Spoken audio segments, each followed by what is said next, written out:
அனன்வியூ அன்பு சொந்தங்களுக்கு அன்பான இந்த நேர வணக்கம். எல்லாரும் நல்ல ஒரு சுகத்தோடு இருப்பீங்கன்னு சொல்லி நம்பிக்கொண்டு உங்கள் எல்லாருக்கும் இறைவனை பிரார்த்தித்துக் கொண்டு இன்றைய தினமும் நாங்கள் உங்களுக்கு செய்திகளை தான் கொண்டு சேர்க்க போறோம். அது என்ன விதமான செய்திகள்னு சொன்னா தற்போது மிகவும் ஒரு பேசு பொருளா இடம்பெற்றுக் கொண்டிருக்கிற ஒரு விஷயம் தான் இந்த முன்னாள் ஜனாதிபதி மஹிந்த ராஜபக்ச அவர்களுடைய ஒரு செய்தி.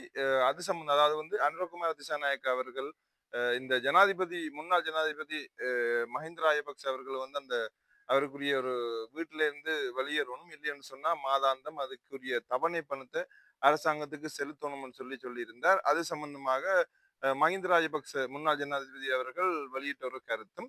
அடுத்த விஷயம் என்னன்னு பாத்தீங்கன்னா, நாங்கள் உண்மையிலே இந்த எங்களுடைய பாராளுமன்ற உறுப்பினர் ராமநாதன் அர்ச்சுனா அவர்களை பற்றி தான் ஒரு விஷயம் என்னன்னு பாத்தீங்கன்னா, நேற்றைய தினம் இரவு இன்றைய பாராளுமன்ற அமர்வுக்காக போய்கொண்டிருந்த வேளையில அவருக்கும் போலீசாருக்கும் இடம்பெற்ற ஒரு வாக்குவாதம் தர்க்கம் அது சம்பந்தமா தான் சொல்ல போறோம்.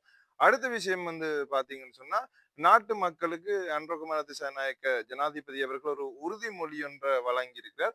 அது சம்பந்தமாகவும் அடுத்த விஷயம் ராணுவ தளபதி அவர்களும் ஒரு கட்டளை ஒன்றை பிறப்பித்திருக்கார் ராணுவ அதிகாரிகள் ராணுவத்தினருக்கு. அது சம்பந்தமா தான் இந்த செய்தி இன்றைக்கு உங்களுக்கு கொண்டு சேர்க்க போறோம். ஸோ அனந்த் வியூக்கு யாராவது புதுசாக வந்திருந்தா அனந்த் வியூவுக்கு ஒரு சப்ஸ்கிரைப் பண்ணிட்டு அப்படி வாங்க வீடியோக்குள்ள போகலாம்.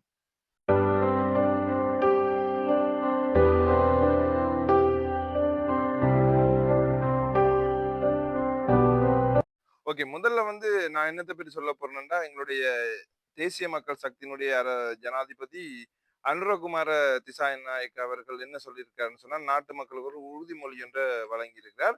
நாட்டுல இனி ஒருபோதும் அரிசி தட்டுப்பாடு ஏற்படாதுன்னு சொல்லியிருக்கார். அது எங்கன்னு சொன்னா, இந்த கொரோனா பகுதியில ஒரு கலந்துரையாடல் ஒன்று இடம்பெற்றிருக்கு. ஒரு மக்கள் சந்திப்பு.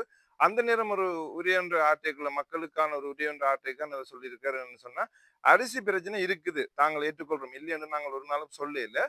ஆனா பற்றாக்குறை ஏற்படாதாம். என்னன்னு பாத்தீங்கன்னா, அதுக்குரிய தகவல்களுக்குரிய தரவுகள்ல இல்லாத காரணத்தால இந்த அரிசி தட்டுப்பாடு ஏற்படுதுன்னு சொல்லி அவர் அந்த மீட்டிங்ல சொல்லியிருக்கார்.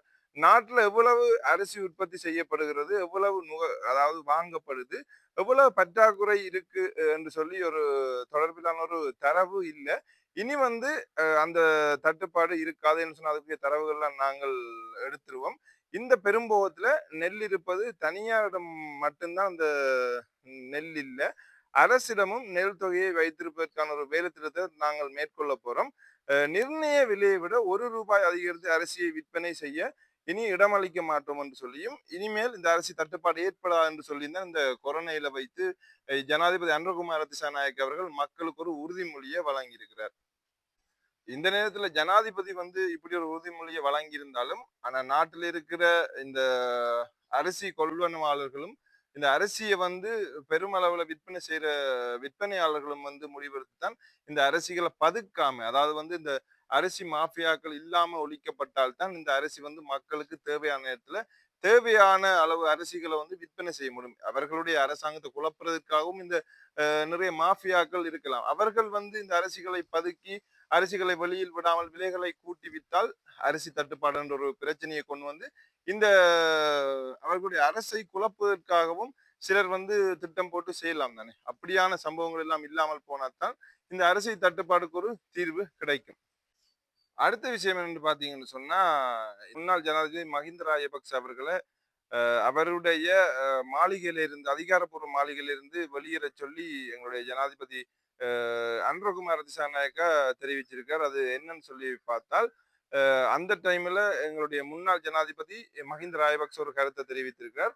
நான் மஹிந்த ராஜபக்ச என்பதை ஜனாதிபதி அனுரகுமார திசாநாயக்க மறந்து போறாராம் என்று முன்னாள் ஜனாதிபதி மஹிந்த ராஜபக்ச ஒரு கருத்தை தெரிவிச்சிருக்கார். ஜனாதிபதி அனுரகுமார திசாநாயக்க முன்னாள் ஜனாதிபதி மஹிந்த ராஜபக்சவை அவர் இருக்கிற இப்போது தற்போது வசிக்கிற அதிகாரபூர்வ இல்லத்தை விட்டு வெளியேறணும், காலி செய்யணும். அப்படி இல்லைன்னு சொன்னா அந்த அதிகாரபூர்வ இல்லத்துக்கு மாதாந்தம் 4.6 மில்லியன் ரூபாய் வாடகை செலுத்தணும் என்று சொல்லி அது களுத்துறையில நடந்த ஒரு பொதுக்கூட்டத்துல கதைக்கும் போது மக்கள் சந்திப்பு ஒரு பொதுக்கூட்டத்துல தான் இந்த எங்களுடைய ஜனாதிபதி அனுரகுமார திசாநாயக்க இப்பாறு தெரிவிச்சிருக்கார். அப்ப அவர் என்ன சொல்லியிருக்காருன்னா, அவர் இப்படி தெரிவிச்ச ஒரு நாளைக்கு பிறகு கொழும்பு ஊடகம் ஒன்றுக்கு எங்களுடைய முன்னாள் ஜனாதிபதி மஹிந்த ராஜபக்ச அவர்கள் சொல்லியிருக்காரு என்னன்னு சொன்னா, இந்த கருத்து தொடர்புல அவர் மேலும் சொன்ன விஷயம், நான் எல்லாவற்றையும் பார்த்திருக்கிறேன். அரசியல் பழிவாங்கல் முதல் துன்புறுத்தல் வரை எனது அரசு இல்லம் என்னிடம் பறிக்கப்பட வேண்டும் என்று ஜனாதிபதி நினைத்தால் நான் வெளியேற தயாராக இருக்கிறேன். அவர் எனக்கு எழுத்துப்பூர்வமாக ஒரு கோரிக்கையை தரட்டும். தான் அதுக்கு பிறகு அதை விட்டு வெளியேறும் என்றும், மிகவும் கொடூரமான காலங்களில் 10 ஆண்டுகள் நாட்டை வழிநடத்திய ஜனாதிபதியாக, முன்னாள் அரச தலைவராகவும், எனது பாதுகாப்பிற்காகவும் அரசியலமைப்பு ரீதியாக எனக்கு இந்த வீடு வழங்கப்பட்டதாம். சாமானிய மக்களுக்கு நிவாரணம் வழங்குவதற்கு பதிலாக ஜனாதிபதி அனுரகுமார திசாநாயக்க தனது மக்கள் தொடர்பு சாகாசங்களிலும் மேடையிலும் சொல்வதிலும் முன்னாள் அரச தலைவர்களை விமர்சிக்கும் வார்த்தைகளை கட்டவிழ்த்து விடுவதிலும் அதிக ஈடுபாடு கொண்டிருந்தாராம். பொது மேடைகளில் சென்று தனக்கான விளம்பரம் பெற முயற்சிப்பதை விட எழுத்துப்பூர்வமாக அதிகாரப்பூர்வ கோரிக்கையை அனுப்புமாறு ஜனாதிபதியை வந்து ஒரு கோரிக்கையை வச்சிருக்கிறேன்னு சொல்லியும் தான் ஜனாதிபதி சொல்லியிருக்கிறார். தான் வந்து மஹிந்த ராஜபக்சன்றதை வந்து ஜனாதிபதி அனுரகுமார திசாநாயக்கா அடிக்கடி மறந்து விடுறாருன்னு சொல்லியும் சொல்லியிருந்தார்.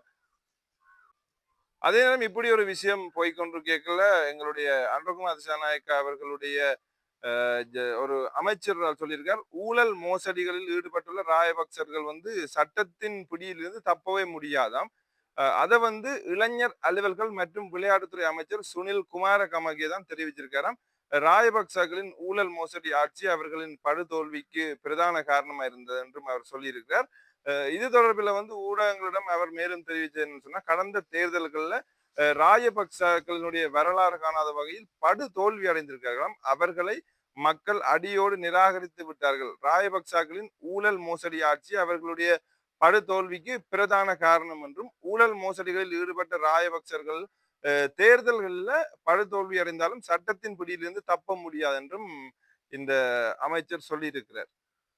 ஓகே, இப்ப வந்து அடுத்த விஷயம் என்னன்னு சொல்லி பார்த்தா, எங்களுடைய வைத்தியரும் முன்னாள் வைத்தியரும் பாராளுமன்ற உறுப்பினருமாகிய டாக்டர் ராமநாதன் அர்ச்சனா அவர்கள் ஒரு புதிய ஒரு சர்ச்சையில மாட்டியிருக்கார். அது என்னன்னு பாத்தீங்கன்னு சொன்னா, இந்த போக்குவரத்து போலீசாரின் உத்தரவுகளை புறக்கணித்து செயற்பட்டமைக்காக இந்த நாடாளுமன்ற உறுப்பினர் ராமநாதன் அர்ச்சனா அவர்களுக்கு எதிராக போலீஸ் வந்து விசாரணை ஆரம்பிச்சிருக்காங்க. அது என்ன நடந்ததுன்னு சொல்லி பார்த்தா, அனுராதபுரம் ரம்பாவை பகுதியில வந்து போக்குவரத்து பணியில ஈடுபட்டிருந்த போலீஸ் அதிகாரிகள் குழு ஒன்றோட எங்களுடைய ராமநாதன் அர்ச்சனா அவர்கள் ஒரு வாக்குவாதத்துல ஈடுபட்டிருக்காரு. அது என்னத்துக்குன்னு சொன்னா, பாராளுமன்ற அமர்வுக்காக அவர் போய்கொண்ட நேரத்துல அவர் அந்த தன்னுடைய வாகனத்துல விஐபி லைட்டை வந்து ஒளிர விட்டு கொண்டு போனதாம். அது வந்து ஏனைய வாகனங்களுடைய சாரதிகளுக்கு ஒரு அச்சுறுத்தலாக இருக்கும் என்று சொல்லி அந்த காலை வேளையில அந்த மறித்த அந்த கடமையில் ஈடுபட்டிருந்த போக்குவரத்து போலீசாருக்கும் டாக்டர் ராமநாதன் அர்ச்சனா அவர்களுக்கும் இடையில ஒரு வாய் தர்க்கம் இடம்பெற்றதாம்.